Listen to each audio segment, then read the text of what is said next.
Pihak Sarah Hendra Praja memberikan klarifikasi usai ditetapkan sebagai tersangka dugaan pelecehan finalis Miss Universe Indonesia 2023. David Pohan, kuasa hukum dari Sarah, menjelaskan bahwa kliennya hanya menjalankan tugas dari CEO yang saat itu dijabat Alden Wang.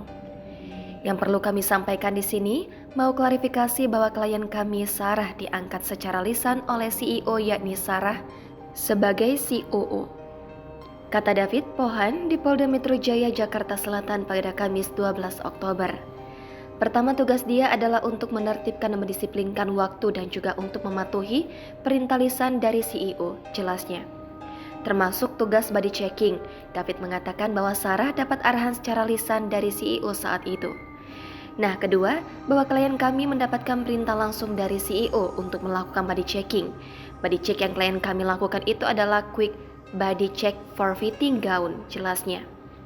David pun merasa heran ketika Alden Wang mengundurkan diri sehari sebelum adanya laporan soal dugaan pelecehan di Miss Universe Indonesia 2023. Di sini kami mempertanyakan pada saat CEO saat itu mengundurkan diri, kalau tidak salah tanggal 6 Agustus, hari Minggu, terus tanggal 7 Agustus dibuat laporan, ujar David.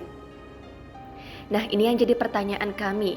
CEO mengundurkan diri, terus dibuat laporan, harusnya dia yang bertanggung jawab, jelasnya. Sarah juga menjalani pemeriksaan terkait statusnya sebagai tersangka dalam dugaan tindak pelecehan dan body checking tanpa busana. Setelah jalani pemeriksaan, Sarah membantah bahwa ia melakukan tindak pelecehan pada finalis Miss Universe Indonesia 2023. Download Tribun X sekarang, menghadirkan lokal menjadi Indonesia.